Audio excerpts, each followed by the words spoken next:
Greetings. This is Dr. John Tillman of History 104. This week's YouTube lecture is The Struggle for Decolonization. Last week we talked about colonialism in Africa. We talked about the tactics and strategies of what Europeans used to colonize Africans in both Central and South Africa. My apologies. This week we'll be dealing with how the Africans respond to colonization. If you look towards the left, moving towards the right, well, just follow the cursor. This is a picture of Kwame Nkrumah, the first president of Ghana in 1958, the first African nation to gain independence. The picture of the men in the middle are members of the Mau Mau Rebellion, and the picture on towards your right my right is Marcus Garvey. Part of this lecture that we'll be dealing with is what did they use to gain independence? And what we have to understand is, to really understand how Africa became decolonized, you have to understand the African diaspora.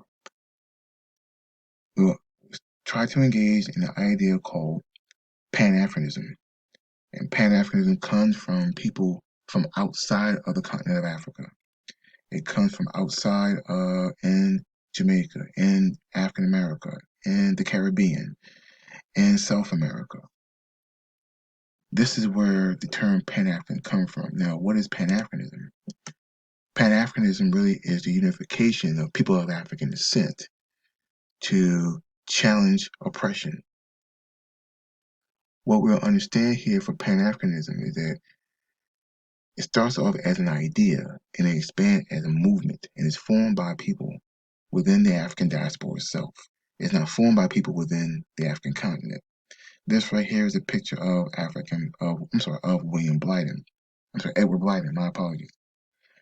Edward Wilmot Blyden, of course, was a missionary in Liberia. And with that, he's performing missionary work among Africans, but he has resistance from local Africans who want to retain their African culture, their African religion. And what he come across an epiphany where he winds up connecting to African people and African culture. And from right here, he begins to see himself not just as an Afro-Caribbean, because he's from the Virgin Islands. He begins to see himself as an African. With a small p, Pan-Africanism means that it's an idea of the unification of African descended people across the globe to fight oppression. And that's what he does. A large P means a movement of unification among African people to fight oppression. Whatever Blyden does is that he undergoes a major change. He begins to accept and adopt African religion and communalism as purely African. And he begins to connect to the continent of Africa.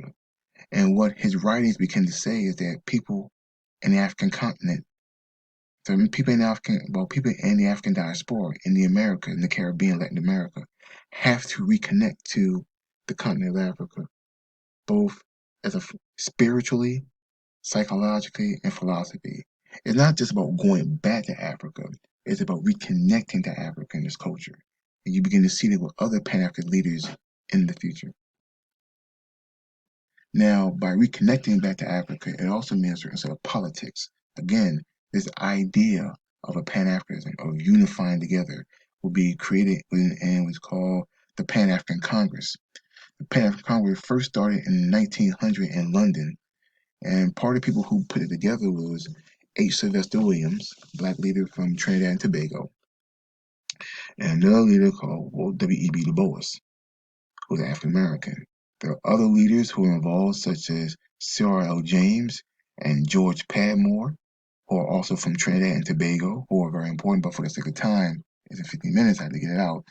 These are people who actually came together to have meetings to actually challenge African colonialism and racism throughout the globe. You have Black leaders across the globe sitting down and talking about strategies of decolonizations.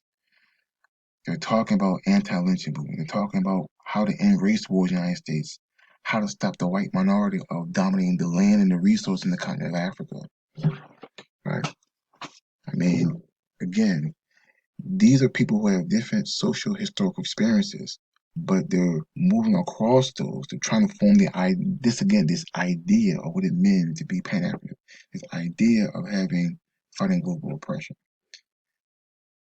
Now, there are other Pan-African meetings as well. 1900, 1921, 1923 in London. 1919 was in Paris. Another one was had in 1927 was in New York City, but 1945 is very important. The reason why the Pan-African Congress in 1945 was very important is because the majority of the membership was held by African-born leaders, such as Kwame Nkrumah, Jomo Kenyatta, Julius Nyerere. You also had W.E. Du Bois who attended there as well. You also had Sarah James and there as well. It was held in Manchester, London. And what you begin to see is the blueprint or the idea of how Africans can actually decolonize the continent of Africa. For the African continent, this is where you really begin to see Pan-Africanism become a real movement to actually fight global oppression. And this is where you have the large P. For example, at the bottom of the screen, I had a site where it says it's calling for the decolonization of the African continent through economics, culture, religion, education, land reform. In economics, you really begin to see people who begin, folks like Kwame Nkrumah and Julius Nyerere, who begin to adopt socialism as an alternative to capitalism because they view that capitalism has exploited Africans through slavery and colonialism. They also want culture. They want the adoption of African culture, African religion, African language. And the goal was to strip themselves of the European tongue as well. Even though they still maintain to speak English and French, they still want to speak their African native tongue because it was denied them during colonization. Also, they want to accept their African deity and their African-centered religions as well, not just the base form of Christianity that was used to prop up white men, the image of white men in a religious sense. They also want to restructure the education to understand that Africans had a history before Europeans came and colonized. And also land reform. They want to redistribute the wealth and the land back to indigenous people, away from the white minority. These are the ideas that were created in the 1945 Pan-African Congress. And you'll begin to see or an attempt to see them implemented in the course of when African nations gained their independence in the 1950s and 60s. Right. So these are the three Pan-African leaders in Africa: Kwame Nkrumah of Ghana, Jomo Kenyatta of Kenya, Julius Nyerere of Tanzania. These three actually attended the 1945 Pan-African Congress, and they would create those meetings, the idea of decolonization in the continent of Africa.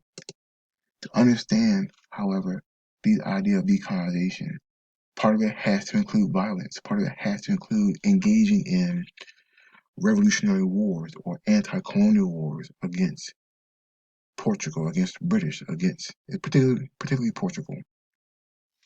Here in 1950s, you had armed guerrilla revolts called the Mau Mau's. And the Mau Mau led a rebellion against the British in Kenya. The Mau Mau organization was created by Jomo Kenyatta and Dedan Kamati. And part of their strategy was to use guerrilla warfare, attacking people at night, using this psychological warfare among white colonialists. They will grow their hair in locks. We don't use the term dreadlocks, we use the term locks. There's nothing dreadful about the hair locks, and it's a symbol of both Black power and culture, and that's what it meant. I mean, so they use it as a form of cultural resistance, of cultural expression with your hair. Along with that, they were actually to engage in armed revolution against the British. Their motto was Uhuru, which means in Swahili for free the land, or free the land freedom for the land from British plantation owners. All right. Now, the Mau Mau Rebellion would not last. Actually, it would be supplanted in 1957. But the damage that armed revolts have done to Kenya actually helped Kenya gain independence in 1960. And of course, Jomo Kenyatta becomes its president. Another armed revolutionary is Amilcar Cabral. He's a Guinea-Bissauan revolutionary leader who was once a agricultural science major in college. And there in college, he began to read about socialism and communism and everything else, and began to use it as an alternative for armed liberation struggle. He incorporated it into his politics of armed revolutionary struggle to free Guinea-Bissau. He once wrote a book called "Pick Up the Gun," which tells you his strategy. He formed PEG, the African Party for the Independence of Guinea and Cape Verde, and he's engaging in anti-colonial wars against Portugal. Portugal is also supported by the United States and Great Britain, but who aids Amilcar Cabral is actually Fidel Castro. He's assassinated in 1973 by a secret agent of the Portugal within his own organization. By that time, Guinea-Bissau had gained its independence. Now in 1958, you had with Ghana, which is the first African nation to gain its independence, and the prime minister or the president known as Kwame Nkrumah. Those ideas, Kwame Nkrumah really was a true Pan-Africanist, and he's inspired by Garveyism. He was educated in Lincoln University in Pennsylvania, HBCU, and upon him becoming Prime Minister of Ghana in 1958, he formed an organization called the All African Peoples Conference. And the slogan on the conference called "Hands Off of Africa," because what he began to acknowledge was that even though African nations regained their independence, European nations were using other methods to make sure that they could exploit the continent for its natural resources and try to continue to destabilize the continent of Africa. So what he proposed was a United States of Africa, where he would unify all of the nations within the continent of Africa itself into one big country, and to disassemble the borders that were created there. And he would create something that's called scientific socialism. And that's part of the Pan-African spirit. Erasing the borders. That's what he's coming out of. Well, Kwame Nkrumah was exiled by a coup d'etat that was created by the United States Central Intelligence Agency in Great Britain. He was forced to flee to Conakry, Guinea-Bissau, where he was taken care of by Amilcar Cabral.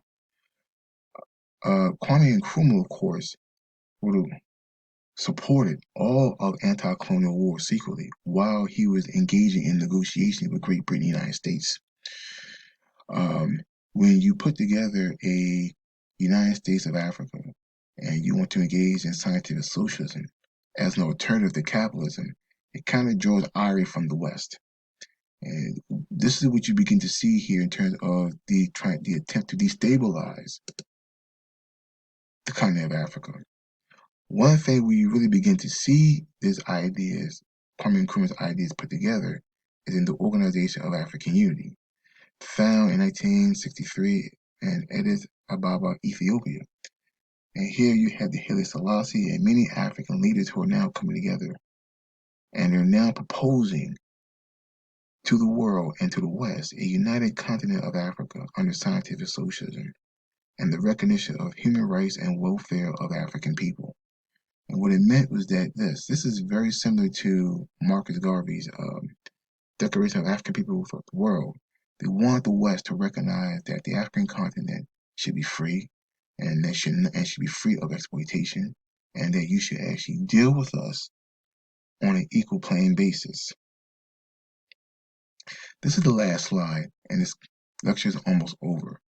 But I want to illustrate to you Pan-Africanism, once as an idea of the unification of Black people and the movement. Thank you.